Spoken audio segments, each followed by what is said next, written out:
Ji welcome back from the break. जी हम दूसरे सेगमेंट में डिस्कस करें इंडिया की human rights violations in occupied Kashmir. हमारे जो पहले गेस्ट हैं जो हमें ज्वाइन कर रहे हैं वो हैं राजा फैसल, एक जियोपॉलिटिकल एनालिस्ट हैं और एक इंटरनेशनल जर्नलिस्ट हैं। वेलकम टू आवर शो राजा फैसल, आपका बहुत बहुत शुक्रिया, आपने हमारे लिए वक्त निकाला। बहुत बहुत शुक्रिया सर, ऑलवेज एन ऑनर। हमारे जो दूसरे गेस्ट हैं वो हैं कर्नल इशफाक मिन्हाज साहब। कर्नल साहब एक सीनियर जियोपॉलिटिकल एनालिस्ट हैं and he is also the head of Balochistan desk at Tactical Talk News Network. Welcome to our show colonel साहब, आपका बहुत बहुत शुक्रिया, आपने हमारे लिए वक्त निकाला। बहुत शुक्रिया जैन। कर्नल साहब पहले सवाल की तरफ चलते हैं। कितनी देर हो गई है कि कश्मीर में कर्फ्यू या लॉकडाउन लगा हुआ है और इसके लोगों के ऊपर जुल्म ढाया जा रहा है? जी जैन, ये ऐसा है कि ऑलमोस्ट एक साल इसको हो जाएगा। 5 अगस्त को इन्होंने रिपील किया था आर्टिकल 35A और 370। तो एक साल तकरीबन इसको होने वाला है। 5 अगस्त को एक साल, कुछ दिन रह गए हैं एक साल होने में। एक साल से ये बिल्कुल इसी तरीके से ये चल रहा है और मुकम्मल वहाँ पे लॉकडाउन की सूरत हाल चल रही है और कर्फ्यू लगा देते हैं। कर्फ्यू यूँ उठाते हैं तो लॉकडाउन कर देते हैं। लोग घरों के अंदर बिल्कुल तंग आए हुए हैं और बिल्कुल आप ये देखें ना कि हम लोग यहाँ पे स्मार्ट लॉकडाउन नहीं कर सकते, दूसरा लॉकडाउन नहीं कर सकते, तो वहाँ पे उनको एक साल हो गया बिल्कुल उनको लॉकडाउन किया हुआ है। जो ही रिलैक्स करते हैं थोड़ा सा नमाज के लिए, किसी चीज़ के लिए, तो वो बाहर निकल के फिर वही अपना वो जो आज़ादी के नारे हैं वो गूंजना शुरू हो जाते हैं, जिससे इंडिया के दरो दीवार जो है वो लड़ते हैं। तो वो चाहते हैं कि ये बस लॉकडाउन के अंदर ही रहें।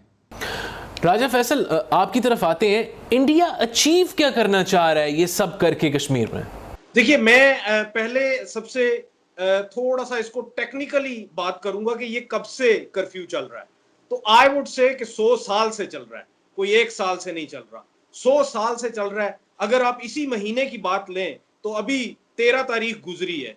इस 13 तारीख को आपको याद होगा 13 जुलाई 1931 को एक सान्या हुआ था श्रीनगर जेल के बिल्कुल बाहर, जहां पे कि वो जुमा की अजान देने के लिए खड़े हो रहे थे। तो डोगरा फौज जो थी उसने ये कहा था कि हम आजान नहीं देने देंगे।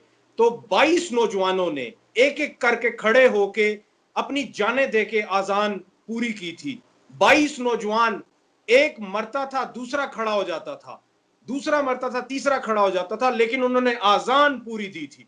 तो मेरे ख्याल में ये तब से ही चला आ रहा है। और पिछले साल से जो एब्रोगेशन ऑफ आर्टिकल 370 हुआ, ये सारा कुछ जो है इसने वो वूंड्स पे जैसे नमक छिड़कते हैं उसका काम किया।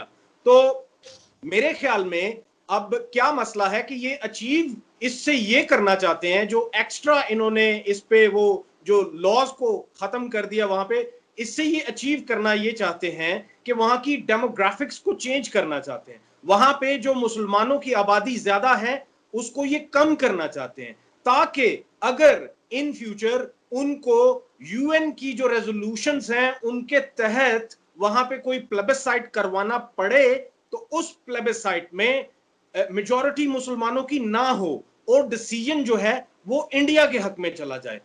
हालांकि ये जो सारा अमल हो रहा है ये यूनाइटेड नेशन की रेजोल्यूशंस के भी खिलाफ है। अगर आप ह्यूमन राइट्स को देखें तो ह्यूमन राइट्स ऑर्गेनाइजेशंस ने भी इसके खिलाफ आवाज उठाई। अगर यूरोपियन यूनियन को देखें तो उन्होंने भी बारहा खत लिखे इंडियंस को और उनको ये मुतनब्बे किया कि आप जो कुछ करने की कोशिश कर रहे हैं ये सरअन गलत है और इसके वो खिलाफ हैं। लेकिन ये सारे का सारा अमल सिर्फ इस वजह से हो रहा है कि वहां की डेमोग्राफिक्स को चेंज किया जाए, वहां पे जो एक्सट्रीमिस्ट आरएसएस के जो हिंदूज हैं उनको, हिंदुत्व के जो हिंदूज हैं उनको वहां पे रीसेटल किया जाए, उनको एम्पावर किया जाए, उनके बिजनेसेस को एम्पावर किया जाए, उनको एक ऐसी हैसियत पे ले जाया जाए कि मुसलमान उनके नीचे लग जाए। That's what they want to achieve. Colonel साहब, पूरी दुनिया की ह्यूमन राइट्स वायलेशंस इस वक्त आवाज़ उठाना शुरू हो गई हैं इंडिया की बर्बरियत पे, मगर इंडिया का मूड नहीं लग रहा कि उसने किसी की बात माननी है। Why do you think that's so? वो इसमें अगर आप इसको इस तरीके से देखें कि इंडिया की जो मईशत है वो बहुत बड़ी इकॉनमी है इंडिया की, और जितने भी मुल्क जो इनको कंडेम करना चाहिए इंडियन एट्रोसिटीज़ को कश्मीर में, वो सिर्फ इसलिए उसको कंडेम नहीं कर रहे कि उनकी मईशत जो है वो इंडिया की मईशत के साथ जुड़ी हुई है और इतनी बड़ी मंडी को वो लूज़ नहीं करना चाहते, और इंडिया को इस बात का एग्जैक्टली पता है जिसका वो फ़ायदा उठा रहा है। अब ये जो हमारे प्राइम मिनिस्टर हैं, इन्होंने बार बार दुनिया को ये बावर कराने की कोशिश की है कि उसकी मईशत को, अगर आप उसकी मईशत को देखते रहे तो यहाँ पे बहुत बड़ा जेनोसाइड जिस तरह सर्बिया में हुआ, वहाँ पे उसी तरह का जेनोसाइड यहाँ पे ये कश्मीर में इंडिया कर देगा। तो अभी चीज़ें जो है कोई मूव होना शुरू हुई हैं इस तरफ के, पहले तो कंडेमनेशन कहीं से आ रही नहीं थी। अभी 2019 में यूनाइटेड नेशन सिक्योरिटी काउंसिल की जो है ह्यूमन राइट्स ऑर्गेनाइजेशन, उसने नोटिस लिया है और उसने कहा कि यहाँ पे जो ज़बरदस्ती की गुमशुदगियाँ हो रही हैं, जो रेप हो रहे हैं, जो मैस किलिंग्स हो रही हैं इंडिया में, इनकी इन्वेस्टिगेशन होनी चाहिए। दिस इज़ फर्स्ट टाइम कि यूएन वॉचडॉग की तरफ से इस तरह की कोई बातचीत आई है। तो ये मैं समझता हूँ कि ये कश्मीरियों की बहुत बड़ी कामयाबी है कि वो इसको, इस सब के बावजूद कि इंडिया एक बहुत बड़ी मंडी है दुनिया के लिए, इसके बावजूद उनके के दुनिया की जो इकोनॉमिक इंटरेस्ट हैं वो बहुत सारे मुल्कों के इंडिया के साथ जुड़े हुए हैं। हम इस पोजीशन में आ गए हैं कि दुनिया रिकग्नाइज कर रही है अभी कि कश्मीर में लोगों के साथ जुल्म हो रहा है, उनको इंडिया जो है वहाँ पे उनको इनह्यूमन तरीके से उनके साथ बिहेव कर रहा है, जिसको ख़त्म होना चाहिए।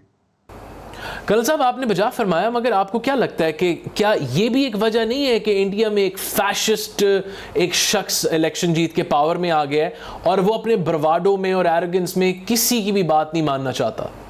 इसको अगर हम ऐसे देखें ना कि ये मोदी के तो एजेंडे में ये शामिल था ना कि कश्मीर का जो स्टेटस है वो चेंज करना है,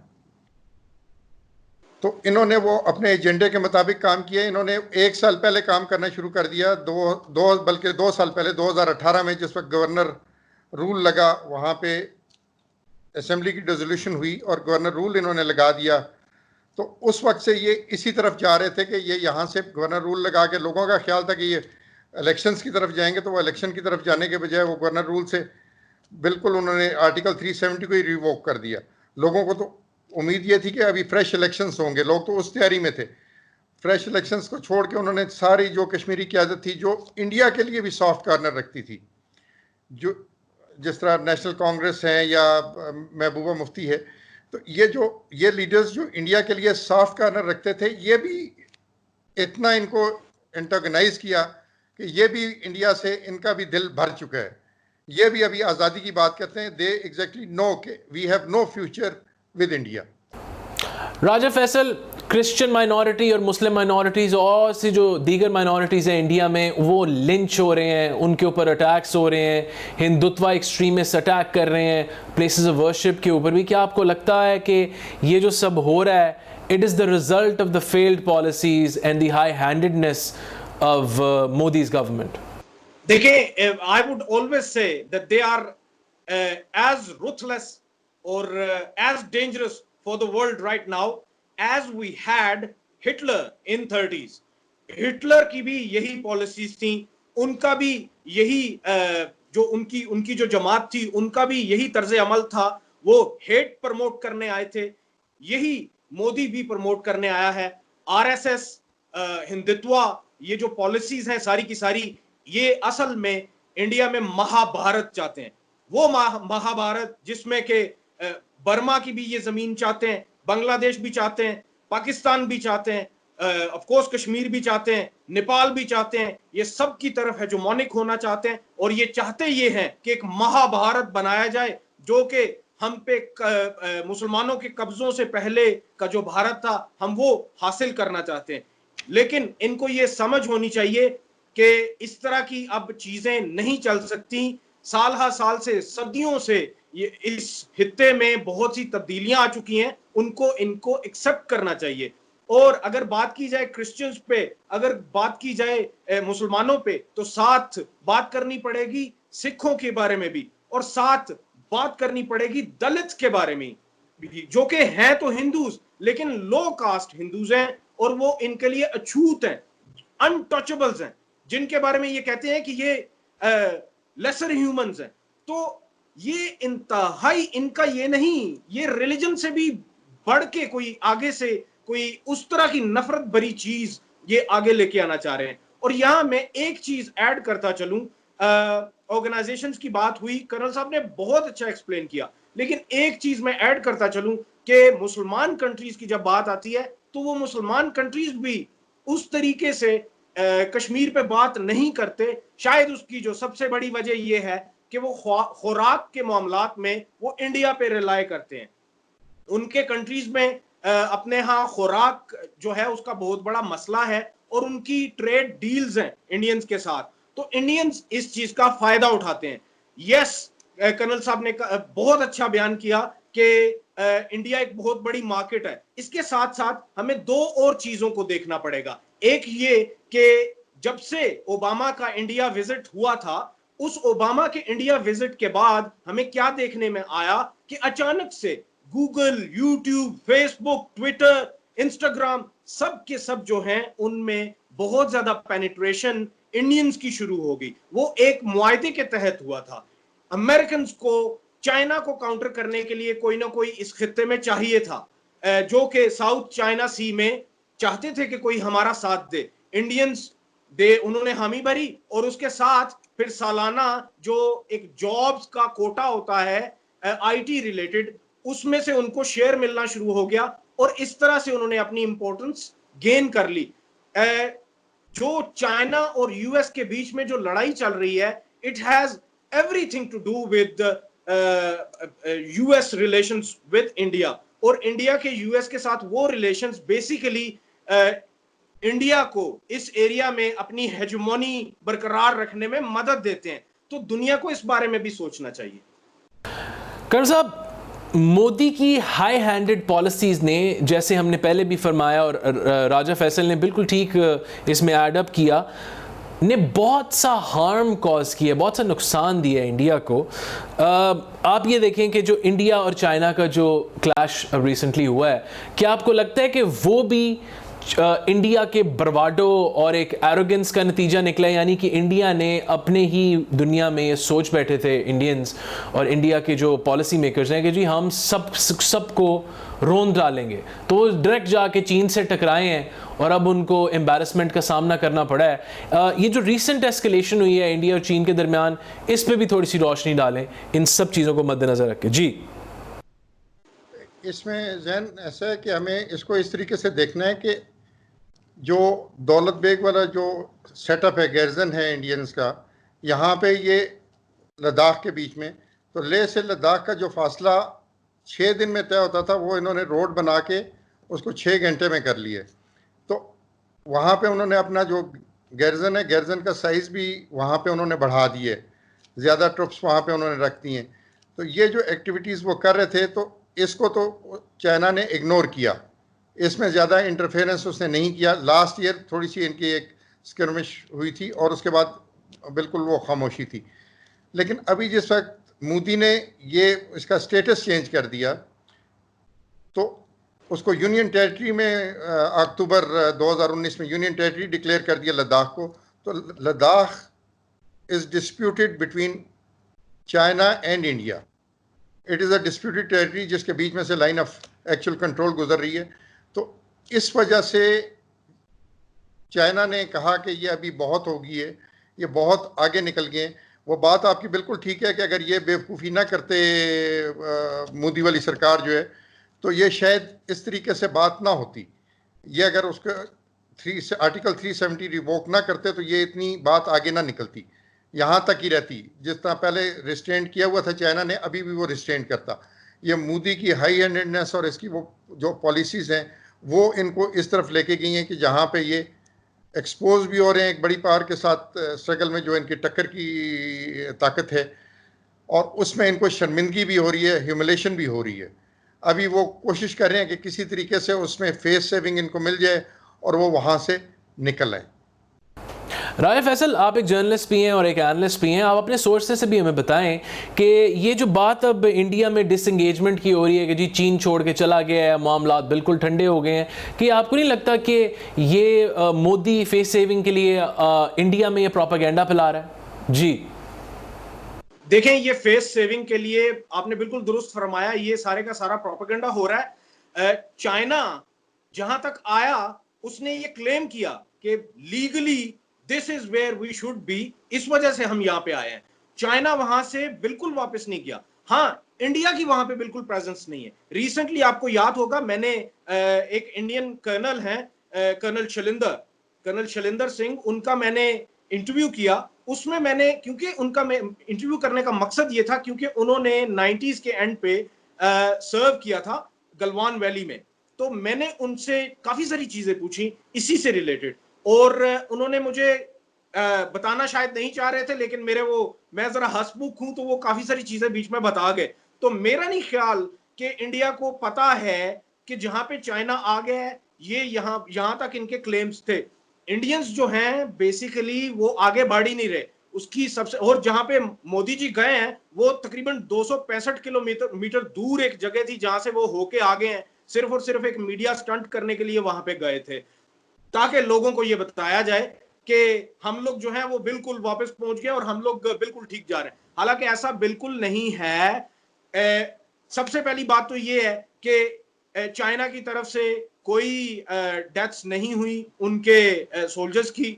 और यहाँ पे एक और इम्पोर्टेंट बात ये कि चाइनीज जो हैं वो वेल इक्विप्ड थे, उनके पास ऐसी बसेस मौजूद थी जिनके अंदर के इन बिल्ट ऑक्सीजन सिस्टम्स थे। एज यू नो कि कर्नल साहब बहुत अच्छे तरीके से जानते होंगे कि जो सब जीरो टेम्परेचर्स में जो लड़ाई वाली जो जगह होती है वहां पे एनी स्कफल लाइक छोटी मोटी मूवमेंट की वजह से भी आपको डेफिशिएंसी होती है ऑक्सीजन की, यू नीड मोर ऑक्सीजन। तो वहां पे आपके सर दर्द शुरू हो जाते हैं, फिर आपको सफोकेशन होती है। एंड जो मोस्टली डेथ्स हुई हैं इनके जितने भी सोल्जर्स थे, एक तो उनके वुंड्स इस तरह के थे कि ब्लीडिंग हुई, और इनके साथ एमओ नहीं था, मेडिकल ऑफिसर्स नहीं थे इनके साथ, और साथ में ये है कि ये वेल प्रिपेयर्ड उस तरीके से नहीं थे जिस तरीके से कि चाइनीज थे। तो इनको ये सब कुछ देखना पड़ा सीओ स्मिथ। तो यहाँ पे ये बताता चलूं कि जो चाइनीज थे वो प्रिपेयर्ड थे, ये नहीं थे। और ये काफी दिन से ये कह रहे हैं कि हमने 45 उनके भी मारे, हमने 55 उनके भी मारे, सब झूठ। सिर्फ और सिर्फ ये है कि अपनी जो जनता है उसको एक लॉलीपॉप देने की कोशिश कर रहे हैं। और यहाँ एक मजीद बात ये मैं करता चलूं कि चाइना को क्या प्रॉब्लम्स हैं अब इंडिया से, जिसकी वजह से कि चाइना फ्रंट फुट पे खेलने की कोशिश कर रहा है। सबसे बड़ी प्रॉब्लम यह है कि आपने रिसेंटली देखा होगा कि गिलगित का बहुत ज्यादा नाम ले रहा था इंडिया, और अपनी लोकसभा में अभी भी ये सीट जो है गिलगित की, ये अभी भी खाली रख के बैठे हुए हैं कि हमने वो एरिया दोबारा वापस लेना है और फिर वहां पे हम इलेक्शन करवाएंगे और वहां से जो मेंबर ऑफ पार्लियामेंट है उसको अपनी लोकसभा में लेके आएंगे जब हम दोबारा कब्जा कर लेंगे। और गिलगित का आपको बहुत अच्छे तरीके से पता है कि ये सीपैक में बहुत ज्यादा रोल है। गिलगित वो जगह है जहां से कि बहुत ज्यादा रोल है। और एक मजे की बात मैं आपको लास्ट वीक की बताऊं, जिसमें कि मैं और गौरव आर्या एक ही प्रोग्राम में बैठे थे। मेरे होते हुए जब मैंने उनसे ये कहा कि कब बदला लेंगे आप चाइना से, जो कुछ आपके साथ गलवान में हुआ आप कब बदला लेंगे, तो उनका आगे मुझे जवाब ये था कि जो कुछ हमारे साथ पहाड़ों में होगा हम उसका बदला समंदर में लेंगे। यहां पे समझने की बात यह है कि they are eyeing upon Gwadar. That's what I am trying to say, कि चाइना को इन सारी चीजों का पता है। चाइना को यह भी पता है कि अफगानिस्तान में ये कौन सी डर्टी गेम खेल रहा है इंडिया, रॉ कौन सी डर्टी गेम खेल रहा है, और चाइना की उन पे सब पे नजर है। और चाइना को ये नजर आता है कि बेसिकली जो कुछ अफगानिस्तान में किया जा रहा है वो सिर्फ और सिर्फ सीपैक को कमजोर करने की एक वो ओछे हथकंडे इस्तेमाल किए जा रहे हैं। चाइना वो सब कुछ खत्म चाहता है, और उसका जवाब फिर चाइना ने गलवान में इनको बहुत अच्छे तरीके से दिया है। So that's how I interlink everything, क्योंकि मैं सब चीजों को देखता हूं, क्योंकि हर हफ्ते मैंने इंडियन चैनल्स पे अपीयर होना होता है और पाकिस्तान के नैरेटिव्स को डिफेंड करना होता है। until unless I do it, I would not be able to do it. Colonel साहब, ये जो चीन बार बार जो इंटरेस्टेड है ऑक्यूपाइड कश्मीर में, और वो बार बार इंडिया को कह रहा है कि जी डिसंगेजमेंट आगे तब बढ़ेगी जब रिस्टोरेशन होगी कश्मीर के कश्मीर ऑक्यूपाइड कश्मीर में, और वो जो उन्होंने आर्टिकल स्क्रैप किया है उसकी रेस्टोरेशन होगी, तो ये ऑल ऑफ अ सडन जो चीन है उसका इंटरेस्ट किस तरह पैदा हो गया है कश्मीर में? इसमें कहीं BRI और CPEC तो नहीं शामिल? जी, ये राजा फैसल साहब ने आपको सारी बात बता दी है। चाइना का बेसिक जो ये बार बार कह रहे थे ना कि CPEC जो है वो डिस्प्यूटेड टेरिटरी से गुजर रहा है, तो यहाँ पे CPEC में नहीं इसको होना चाहिए। जो हमारे बिजली के मंसूबे जो हैं, जो हाइडल प्रोजेक्ट्स हैं, वो जो कश्मीर में बन रहे हैं, उसके बारे में भी इंडिया का ये क्लेम है कि ये डिस्प्यूटेड जगह पे है, इसीलिए हमें वर्ल्ड बैंक से फंडिंग उसके लिए नहीं मिल रही, इंटरनेशनल हमें उसके लिए वो डोनेशंस नहीं मिल रही, ना हम लोन ले सक रहे हैं उसके लिए। तो वहाँ पे भी चाइना हमारी हेल्प के लिए है। इंडिया ये नहीं देखता कि जिस वक्त इंडिया वहाँ पे अपने डैम बना रहा था तो वहाँ पे उसको इंटरनेशनल कम्युनिटी उसको फंड कर रही थी। यहाँ पे जब बारी आई हमारी पाकिस्तान में डैम बनाने की कश्मीर में, तो यहाँ पे उन्होंने कहा कि नहीं, ये डिस्प्यूटेड टेरिटरी है, यहाँ पे नहीं बन सकता। इसी तरह CPEC का जो रूट है वो उन्होंने कहा कि ये हमारी डिस्प्यूटेड टेरिटरी से गुजर रहा है, तो इसलिए CPEC जो है ये दैट इज़ नॉट, मतलब ये डिस्प्यूटेड जगह से गुजर रहा है और हम इसको टॉलरेट नहीं करेंगे कि ये हमारे एरिया के बीच में से, जिस पे हमारा क्लेम है, उसके बीच में से गुजर। इसके लिए ये जो दौलत बेग वाला जो इनका सैटेलाइट स्टेशन है, गैरजन है, वहाँ पे इसको स्ट्रेंथन कर रहे थे कि यहाँ से हम किसी तरीके से उसको थ्रेट कर सकें। तो वो सारी गेम ही इनकी उल्टी पड़ गई। अभी ले और उसके दरमियान वाला रास्ता जो है वही सारा गड़बड़ हो गया। दौलत बेग के दरमियान जो रोड इन्होंने बनाई थी, तो अभी वो थ्रेटेंड है। इंडिया की ये जो चालबाजी थी, इसको उसने शह मात दी है इंडिया ने, ये थोड़ी सी चाइना ने थोड़ी सी ये मूव अपनी करके। राजा फैसल, आखिरी सवाल की तरफ चलते हैं। कश्मीर स्ट्रगल का फ्यूचर और ऑक्यूपाइड कश्मीर का आप क्या फ्यूचर देख रहे हैं? जी, मैं इस बात से शुरू करूंगा कि वो कहते हैं ना कि जुल्म जब हद से गुजरता है तो मिट जाता है। I think that's what I want to say about it. जितना जुल्म कश्मीरियों पे हो चुका है, मेरे ख्याल में इसके बाद अब वो जुल्म मिट जाएगा। और जिस डगर पे मोदी जी निकल चुके हैं, अब वहां से वापसी नहीं है। वो एक बंद गली में घुस गए हैं। अब मैं आपको ये बताऊं कि पिछले हफ्ते मैंने एक इंटरव्यू किया, शायद आपकी नजर से गुजरा होगा, ट्विटर पे भी लगाया और फेसबुक पे भी। उसमें मैंने क्या किया कि मैंने कनाडा से एक खालिस्तान मूवमेंट के लीडर को इंटरव्यू किया, और उसमें मैंने उनको ये सजेस्ट किया कि डू यू नॉट थिंक कि आपकी एक गवर्नमेंट इन एग्जाइल होनी चाहिए, और वो गवर्नमेंट इन एग्जाइल जो है वो आपकी मूवमेंट को अच्छे तरीके से चला सकती है। He accepted it and he said कि it's a very good idea and we will work on it. साथ ही मेरा अगला क्वेश्चन ये था कि आपको नहीं लगता कि me living in Pakistan, living in Islamabad, I would love to see your embassy, Khalistan's embassy in Islamabad.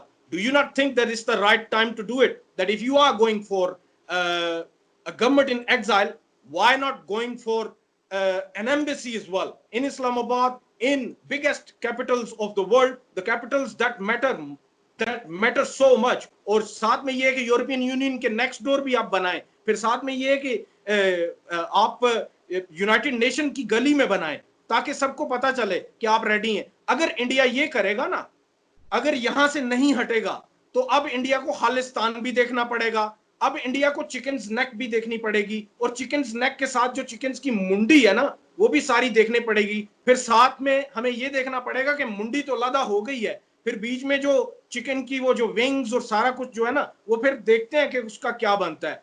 इनको नहीं भूलना चाहिए कि चिकन्स नेक इतनी ज्यादा चौड़ी नहीं है। वहां से अगर टैंक चढ़ाए गए ना चाइना की तरफ से, तो फिर इनको कुछ भी नजर नहीं आएगा। तो मेरे ख्याल में इस तरह की जो डिटरेंस हैं वो ऑलरेडी से क्रिएट हो रही हैं, और जिस डगर पे ये निकल चुके हैं अब उसमें से वापसी नहीं है इनकी। मैंने आज से जब इंडिया का भी इलेक्शन नहीं हुआ था, मोदी जी दोबारा नहीं आए थे, तो उस वक्त एक टीवी चैनल पे मुझसे प्रोग्राम में ये पूछा गया कि आपको नहीं लगता कि मोदी जी दोबारा आ जाएंगे इलेक्शन के बाद? तो ये तो पाकिस्तान के लिए बड़ा अजीब हो जाएगा। तो मैंने उनसे ये कहा कि पाकिस्तान को तो ये दुआ करनी चाहिए कि मोदी दोबारा आए। उसकी वजह ये है कि मोदी अगर दोबारा आया तो मजीद डिवाइड होगा इंडिया की सोच मजीद डिवाइड होगी।